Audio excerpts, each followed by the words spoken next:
Okay, so we are now recording. We are ready to begin. So thank you all. I appreciate you all being here. If you have questions, you can put them in the chat. We'll try and monitor it as we go. Pam will help with that, I'm sure. And so today's we're room 1. We're going to be talking about the NEPF in-person and hybrid distance learning guidance and companion documents. So our expected outcomes for today, we're going to help you will become more familiar with that guidance document and its companion documents, and we're going to compare NEPF implementation in the digital and traditional settings. So one of the things I always like to start with is the 4 goals of the actual NEPF system. This was set by the Teachers and Leaders Council when we were going through this work in the very beginning. So the goals are, of course, to foster student learning and growth, improve educators' effective instructional and instructional leadership practices, inform those human capital decisions, and engage stakeholders in the continuous improvement of this system. So the guidance development process, during the summer of 2020, the department staff worked with representatives from around the state, ranging from district personnel, heads of professional organizations, administrators, teachers, and so forth, to establish guidance around the implementation of the NEPF during the 2020-21 school year, in line with the resounding mantra over the past several months that these are unprecedented times, and the work group strive to recognize this and acknowledge that teacher practice has had to change as a result, right? And I would say probably teacher and some leader practices as well. So the names of the stakeholders, if you're interested, that help develop that guidance are on the first page of that guidance document, which you will have links to in this presentation. What I plan to do is I will share this presentation with you. I'll upload the file into the chat, and my email is on it as well. So you can email me if you miss it. So you'll get all these documents as well. So when this work group put together, they wanted to address the essential question, what does it mean to teach well in this changing environment? And how can we support educators in doing so? That was their question that they were trying to help answer. So with that essential question in mind, the work group developed 3 documents.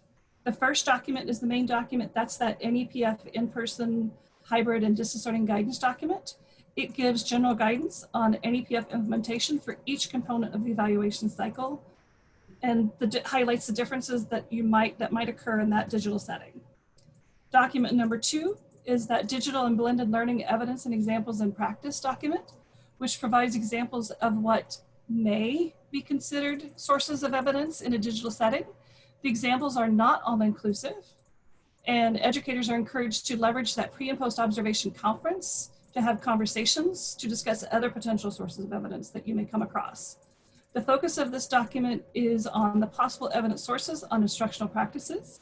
However, we do have plans to have a work group create a similar document for school administrators as soon as we can hire Kristen's replacement. Kristen Withy, Dr. Withy, was going to be on with us today to help with this presentation, but unfortunately she couldn't be here. She was the education program professional that helped, that was the NEPF EPP, we call the NEPF education program professional. And she was the one that led these work groups over the summer. But unfortunately, she has left us. She's now a learning strategist at Meadows School. She gets to start a program from the ground up. We miss her, but we're happy that she had that opportunity.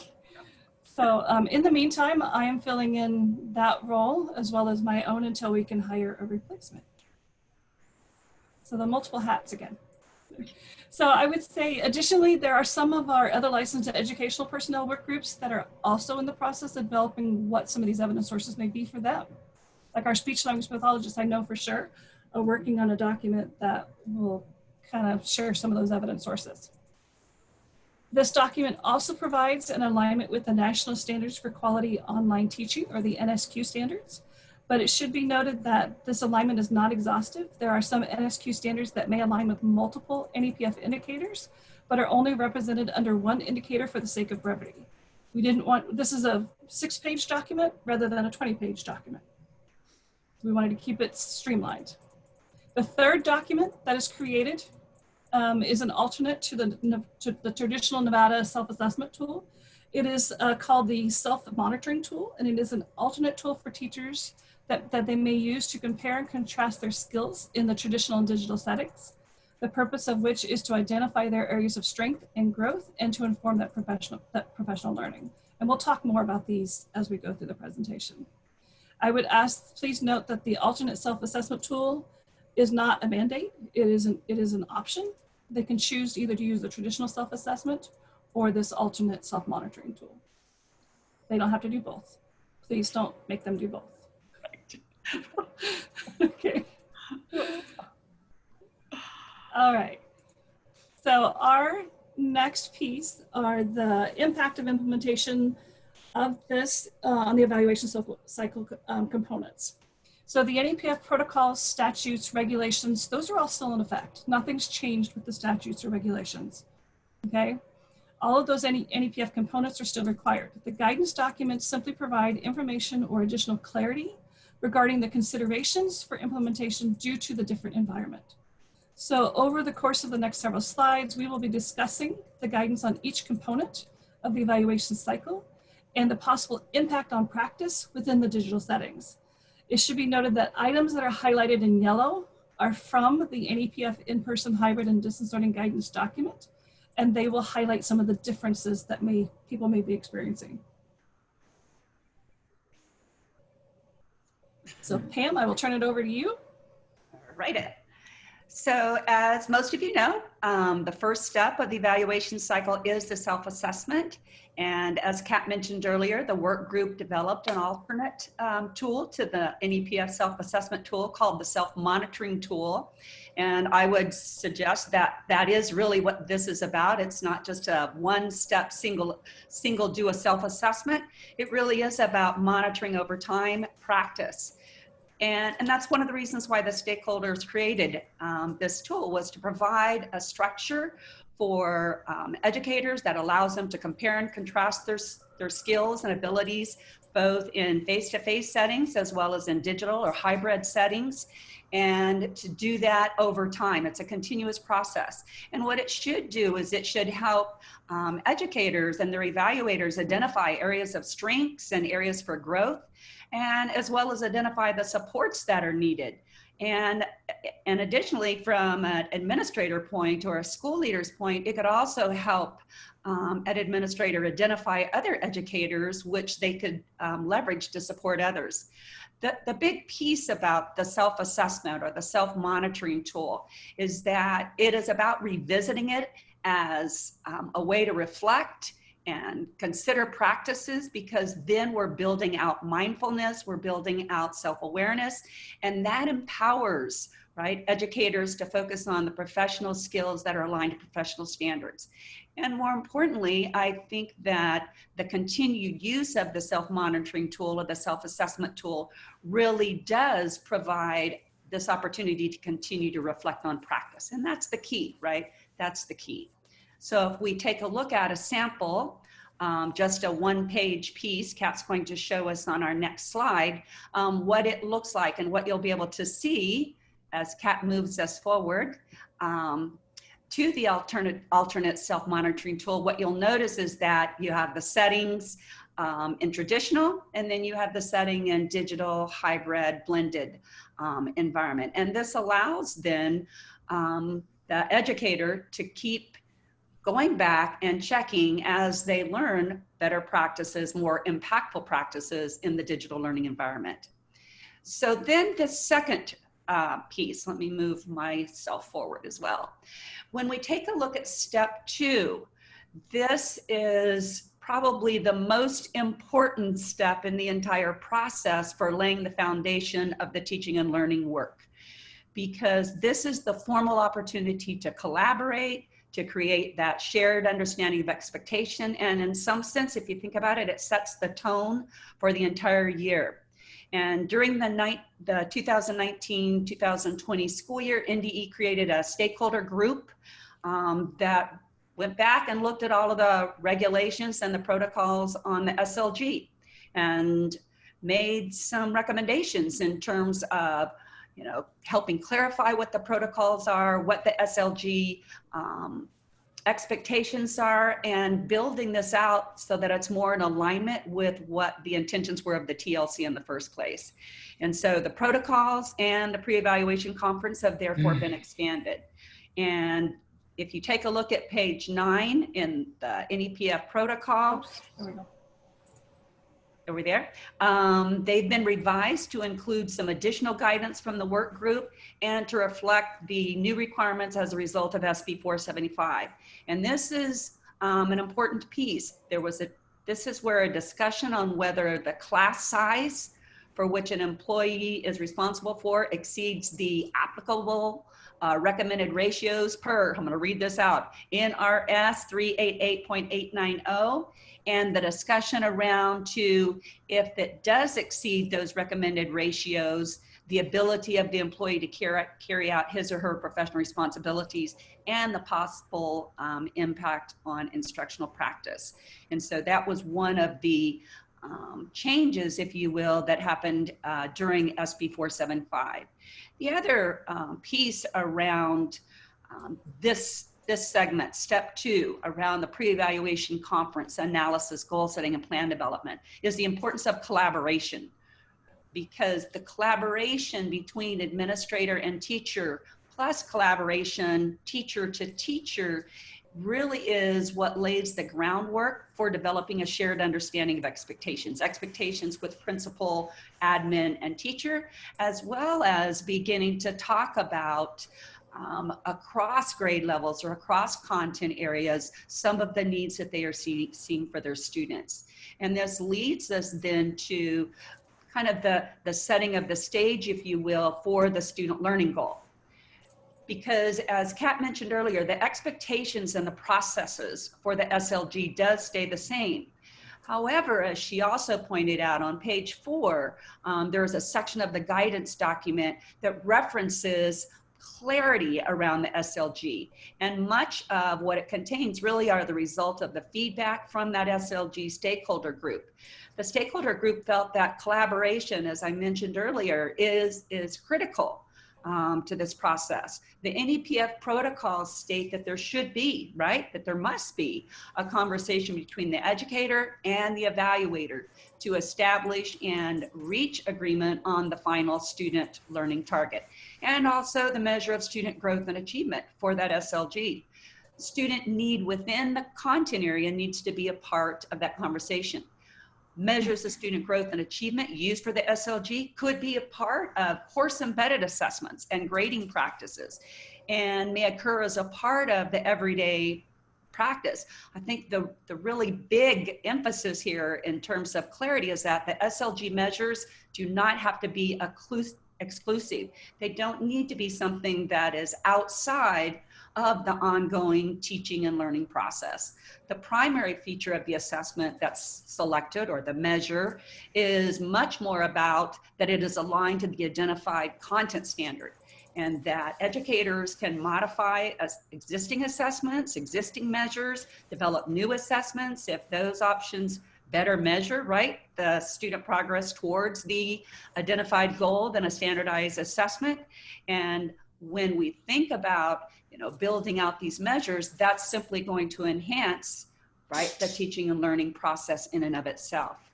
The other piece that was clarified by the work group is that the SLG may address an educator's caseload, a single class, a subset of students. Tiered targets may be necessary to address the needs of all identified students. An example would be students performing differently on baseline measures, or students whose growth may have a different end of course target than other students of the identified population. The bigger piece is that if a subset of students is used, or if tiered targets are set, then the teacher does need to provide rationale. So when we think about this in terms of the SLG in today's environment, much of what might be different would depend on how we've done things in the past. For example, if educators traditionally in the past use SBAC data as one of their baseline measures to help inform the development of the SLG, well, as we know, that data won't be available. And other data sources then are going to need to be used. One important I think to note is that it was always the intention of the TLC that the SLG first and foremost focused on priority content. And so that first question on the goal setting and planning tool is, what is the priority content and learning that is expected or needed? What is it that my students need most? And that's just determined based on the data. So the choice of the assessments comes afterward. And so to address this, I will tell you, and this is something that TLC has been talking about for a while in terms of trying to address this, additional changes to the regulation regarding that criteria. If you recall, those of you that are familiar with the box of priority levels for assessments have been drafted and are in the beginning stages of the regulatory process. And if those regulatory changes are adopted, it would remove those assessment priority levels. Because I think what ended up happening is they began to take precedence over first thinking about, so what is it that my students need? And therefore, what measures or assessments will I use? And we started to build our SLGs based on what formalized or standardized test data was available versus building on what we really need to be focusing in on for learning for our kids. I would tell you that as you think about the SLG for this year, the big question to reflect on is then what are some of the alternate methods that I can use in order to gather baseline data, performance assessments, various learning tasks, so that we can actually identify what those learning needs are for our students. The other piece of that would be the professional practice goal, and it too has not changed. What you might see this year is that there is a request, if you will, from educators to focus more on building their technical skills. And in the world of blended learning, in the world of distance learning, that's understandable. However, educators should still maintain the focus on the NEPF standards that connects to whatever their needs are for their students, and then use and leverage the technical expertise development as a way to achieve more successful, more impactful practice. For example, a teacher might choose to focus on instructional practice standard 3, right? Students engage in meaning making through discourse and other strategies. What they could focus on as one of the avenues to develop better practice around meaning making is they could explore various technology platforms. They could take a look at Padlet, they could take a look at Kahoot, they could take a look at Google Docs or Forms or Screencastify or Pear Deck, Flipgrid. I could go on and on, in terms of there are a number of different technology platforms that could support meaning making through discourse and other strategies. But the emphasis is still on how do I elevate my practice around standard 3 and leveraging some of the technology in order to make that happen. And then the other piece of this, I mentioned before that I said that pre-conference in step 2 is so important. Now that we have what the goal is that we're going to be focusing on, and we built a plan for success for our students, step 3, which is all about observing for evidence gathering and collaborative discussion, that's what's central to the success, right, of everything that we put into place in that initial pre-conferencing, pre-observation, setting the stage, setting the goals. And as Kat mentioned previously, there's a new tool. And the NEPF Digital and Blended Learning Evidence and Examples in Practice document has been provided to assist educators in the identification of additional sources of evidence that might be available in these environments. Again, as she pointed out, this list of evidence is not exhaustive, and it may be refined as educators and evaluators implement the observation cycles, whether in the digital or blended context, but they do provide examples for both the teacher, both the educator, both the evaluator to consider. Another piece that Kat pointed out that I think is important is that it does provide an alignment with the National Standards for Quality Online Teaching, the NSQ standards.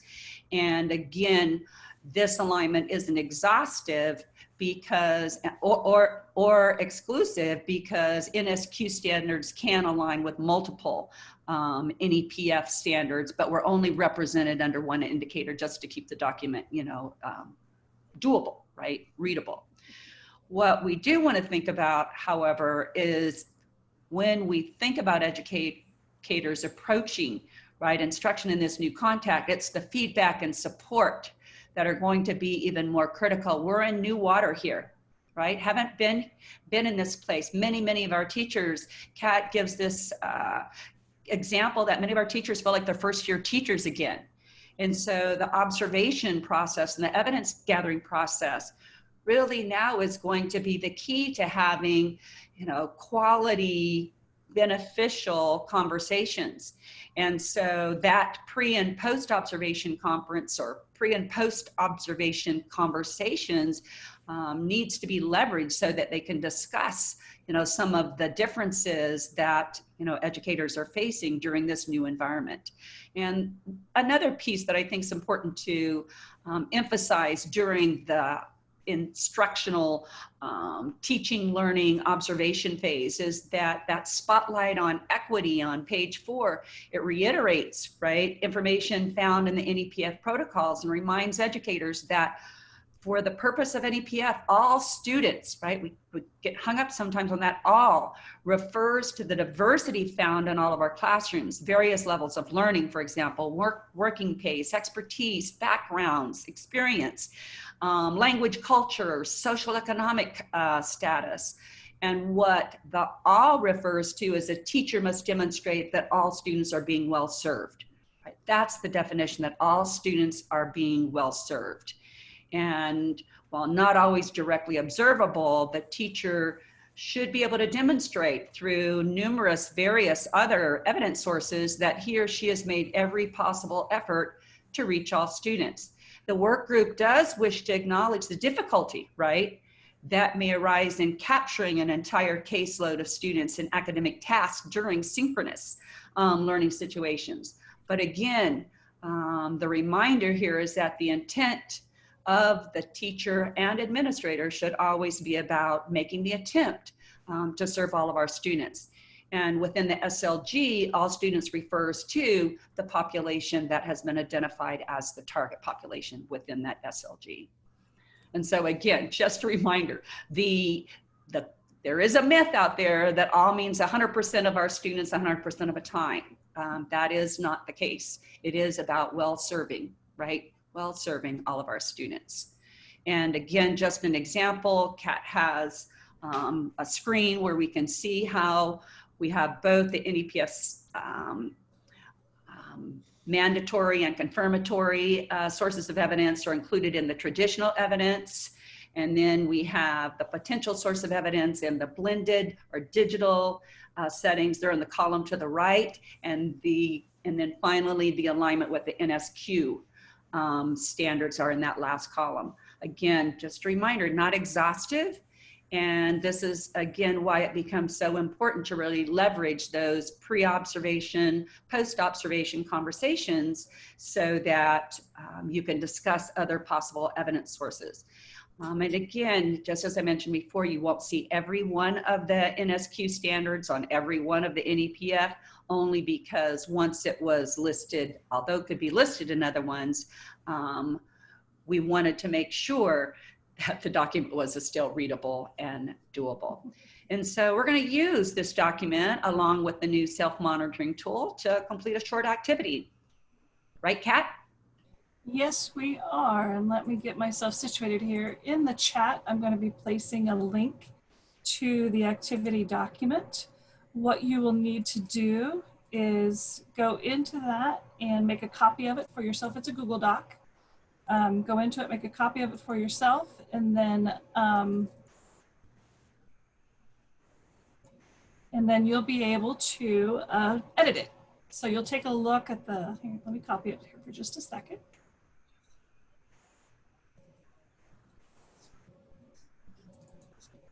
I'll put that in the chat for you. Mm-hmm.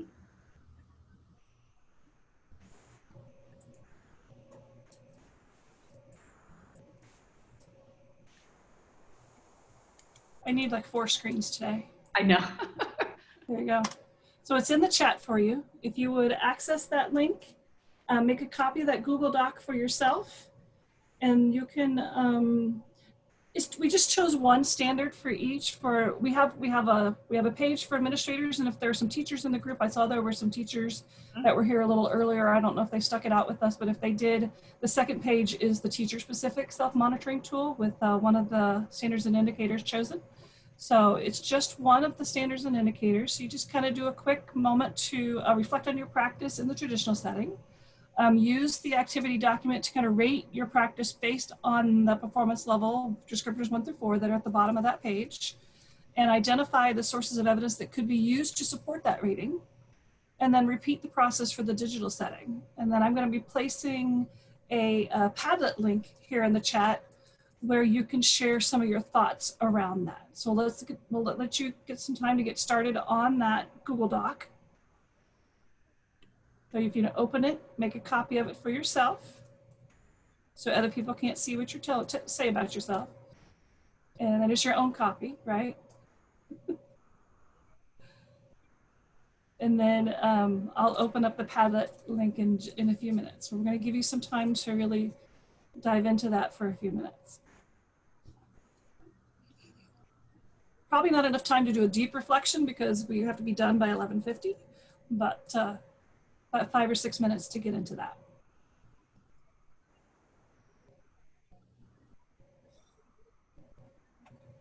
And then I'm going to stop sharing my screen here, and I will share the Padlet views when we have that link in there so we can see what we're saying about it.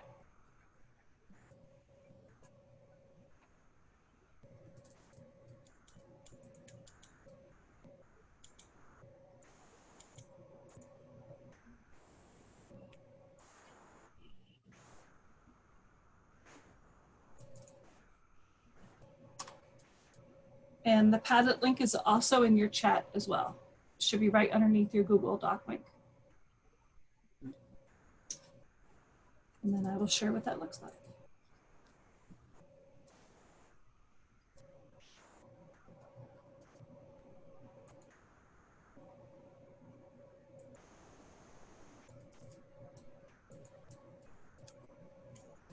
So can you see the Padlet? A Padlet is another one of those technology tools that you might be interested in or sharing with your teachers. The one I'm using is a free version.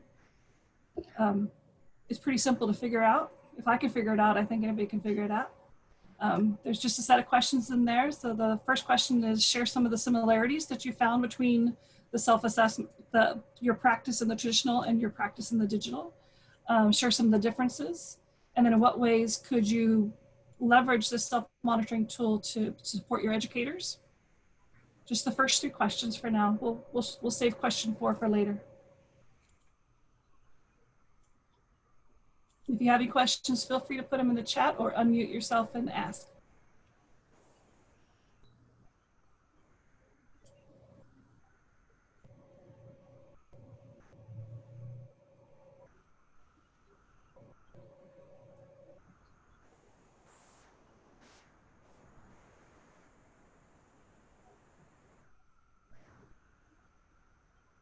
Yeah, so Noemi was sharing.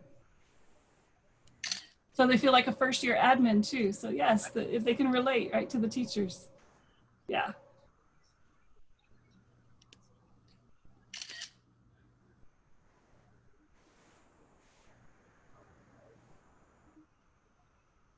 Wish I had some hold music I can play, but I think that might just cause my computer to say, no, no more.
Yeah, so we're getting some responses in the Padlet as well.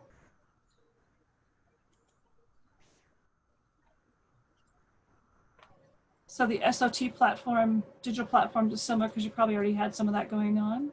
But the personal touch of not being face-to-face, it does make engagement harder because what percentage of our language is body language, right? Our nonverbal body language. It's hard to read that in a video conference. Yeah, I think it's 2/3 is what. Is that what it is? Yeah, I couldn't remember the percentage or the fraction. About 65%. So yeah, pretty strong. It's an important communication tool that we don't have nearly as much access to. Right. Like I can't talk without my hands, but you may occasionally see my hands flaring up on the screen. But, if I try to not talk with my hands, I can't speak. I can't either, as you could well tell. Yeah. Ladies, is the Padlet always anonymous? No, you can put your name in there, I think. You can sign in if you have a Padlet account, it'll put your name in there. Makes sense. Thank you. Mm-hmm. I'm still learning it too, but I thought it was a really interesting platform to share with y'all, and it's very simple to set up. It took me about 5 minutes to set this up. And there's all kinds of different formats you can use. I chose where I had a grid set up, but you can do a constant flow, like a tweet flow kind of screen. And they've all kinds of different options. It's free, so you can explore it to your heart's content. You wanna, they have paid versions as well. But.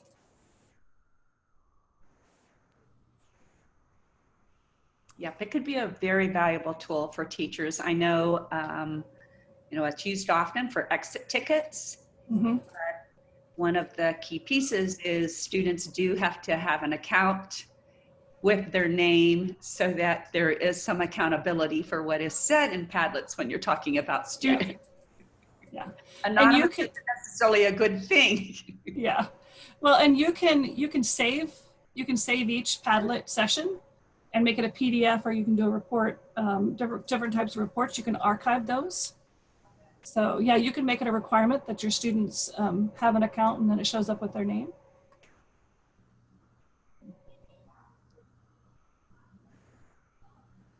So I want to make sure that we end on time at 11:50 because I know we've been having a little bit of technical difficulties with switching rooms, making sure we have hosts and so forth. So I want to make sure we have plenty of time for questions at the end as well. So thank you for putting in. Yeah, still talk to students individually in Google Hangouts about their learning. Absolutely. I think you probably had more ways to talk to the kids now that's not disturbing the class than you did in a traditional setting, right? You don't have to have that conversation while the teacher's still teaching. Right, and I think some students feel more comfortable being able to engage in conversation in this format versus face-to-face.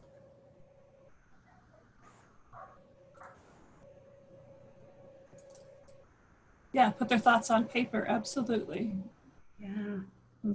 Just practice to meet the needs of students in the digital world. Thank you. This Padlet is going to remain open if you want to continue to add some thoughts to this. I appreciate your patience with our delayed start. I'm going to go back to sharing our presentation again. So I'm going to stop sharing this. It's still open for you though if you want to view it or still continue to work in it. And then I'm going to go back to sharing our presentation.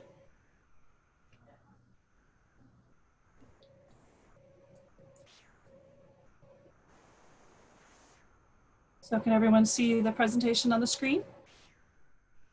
Good. I see heads nodding. That's good. So we'll move to our next slide.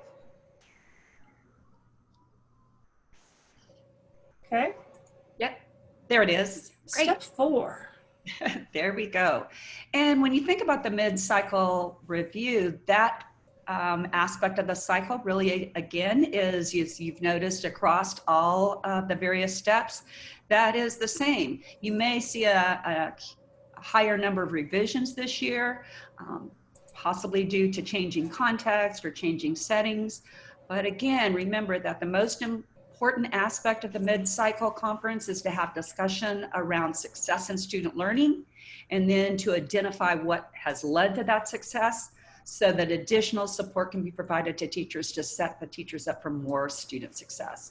So this is an opportunity to have this ongoing conversation. It may mean changing, revising SLG or PPG during this period of time, but it's more so an opportunity for reflection and celebrating success. And it's the same in step 5. When we look at the end of cycle summative, again, this sets the stage for the beginning of the cycle for continuous growth and success. And, you know, when we designed this process early on, it was all about using the summative evaluation conference to emphasize the positive, to identify successes, to talk about professional growth that was experienced throughout the year, and then to provide encouragement to continue the learning for the upcoming school year. You know, our goal is, again, as Kat mentioned from the very onset for the NEPF, it's all about growth and success and providing the supports to make that happen. We have a number of resources that you might take a look at, and taking a look first at the Nevada Department of Ed, they have links to many of these resources. The Nevada Digital Learning page has links to the Digital Learning Collaborative, you know, Myon, Discovery Ed, Canvas, just to name a few. Each RPDP has resources that are available on our Southern Nevada RPDP, rpdp.net. I've been publishing a weekly brief that superintendents share with administrators, that can share with teachers. They typically have links to 1 or 2 leadership practices and 1 or 2 teacher practices that are especially valuable in our blended hybrid distance learning environment. So you can check those out. Again, it's at rpdp.net, it's in resources, and it's actually being moved to the front page of the RPD website because we've had a lot of success with people finding them valuable as quick links. And we also, by the way, from SNRPDP, we do have, we tweet on a regular basis, and every week we do tweet out the link to the particular weekly brief. So we hope you take a look at that. And so with that said, please access the Padlet. There was one more question on the Padlet, if you recall, that 4th box. So if you would, share a key takeaway from the session. And Kat, I'll turn it back over to you. Thank you very much. So if you would, I'm going to share the screen again with the Padlet so we can see what we're saying about our key takeaways. If it gives me that option here, hang on. There it goes. So if you could put in that Padlet, what were some of your key takeaways for today? Our next slide is going to be what I thought maybe some of the key takeaways should be. So we'll see if we're in alignment or not.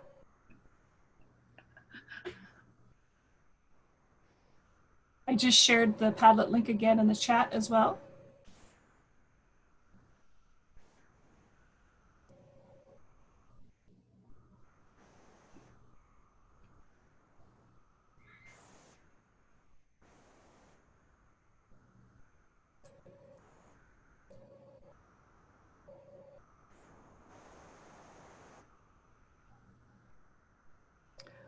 The definition of all, thank you for that. I appreciate that.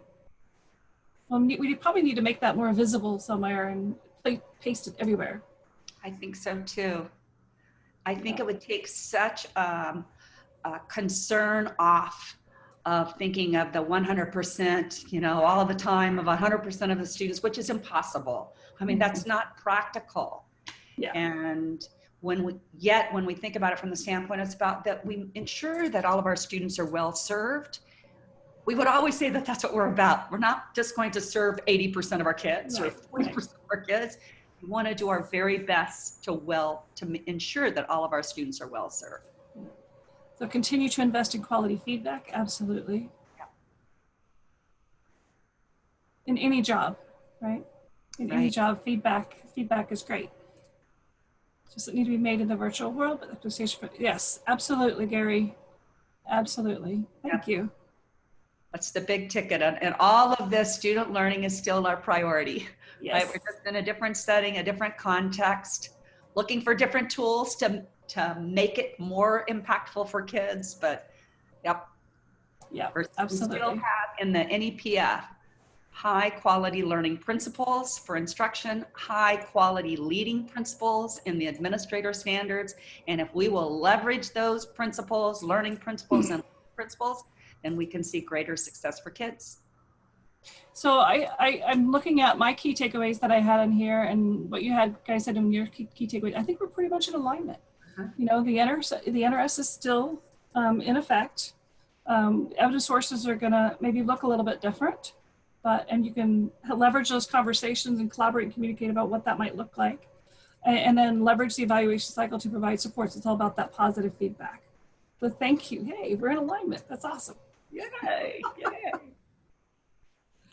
So going back to our expected outcomes, I wanted you all to become more familiar with the NEPF in-person, hybrid, and distance learning guidance and companion documents, and to be able to compare the NEPF implementation in that digital and traditional setting. So we're going to take a few minutes here. We'll take some questions, but I also want to provide you, I'm going to stop sharing.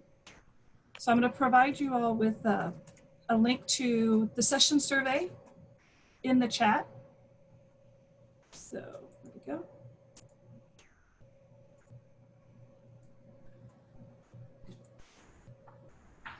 Sorry, I'm having trouble doing multiple things at once here. So there's a session survey that I would like for you to fill out for me, please. It's the same for every session, but this is room 1 and this is session 2. So I'm putting it into the chat for you.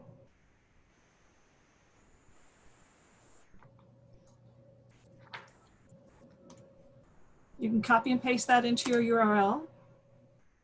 For some reason, it's not coming up as a link. I don't know why, and I even made it a link, but it's for some reason it's not. But you can copy and paste that into your browser and take the session survey. If you're wanting to get PD hours for today, you'll need to stay until the end and do the whole event survey at the end. That's how we'll know who completed the whole day, and you'll get your certificate via email from most likely Jeannie. And then I also have an additional survey that I would really like for some feedback that I would get directly to me around the facilitation and the development of this particular session. So if you have a moment, if you would like to do both, obviously not mandatory, but if you would like to do both, I would really appreciate your feedback. So I'm pasting that link in there now. It's just a quick little Google form. And I will use that to improve this particular session and take that to the people I work with and collaborate with to improve it for the next time around. What we want to eventually do is make this a recorded session that people can just access on the NEPF webpage and run it at any time they want and just get a refresher on what all this guidance means. Do we have any questions from the group? We have a couple minutes. I just want to say thank you, and that was one of my biggest thoughts, is that all of the administrators should be hearing this information. So recording it would be great. Thank you very much. Thank you. I appreciate that, Anna. Thank you. Thanks, Anna. It's so good to see all of you. It is. Thank you. And I got it. I'm on it. I wrote it down. See, I wrote it down for Nohimi. Yeah. Kat, are there any upcoming trainings on using the admin NEPF especially for principals, and now we have school associate superintendents and region superintendents? Is there anything coming up for us in regards to that? Yes, Gary, I can answer that. We had a meeting with Lisa Rustad. As you know, we just did the SLG in collaboration. So we are now in the process of doing one for admin. So we should have that by the middle of October, we will be ready. And I'm hoping to get that stakeholder group together to develop out similar tools, at least the digital and the evidence piece for admin going in the next few weeks. So if any of you are interested, please let me know. I'm going to try and upload this file to here. Let's see if it'll let me. So you can have the PDF of this particular document. So you have access to it. You'll probably need to download it pretty quick because unfortunately I have to go and moderate the next room. But I'm going to go ahead and put this in here and see if it works. Ah, there it is. There it is. So if you want to grab the document, it's in PDF format. You can grab the entire document. Boy, was that quick, Kat. I am impressed. Right, Melissa? I really need 4 screens because Right there. Melissa said, is there a link to the slides? Boom. Boom. Way to go. Nice. I really need 4 screens because I can't have all these things open on just the 2. I get spoiled with the 2. Now I want 4. I'm greedy. But okay. Thank you very much. I appreciate you all. Have a good rest of the day. And maybe I'll see you in some of the other sessions. I'm moderating this room all day. All right. Thank you very much. Thanks, Kat. Good seeing you again. Good to see you, Gary. Thank Thank you, Noemi.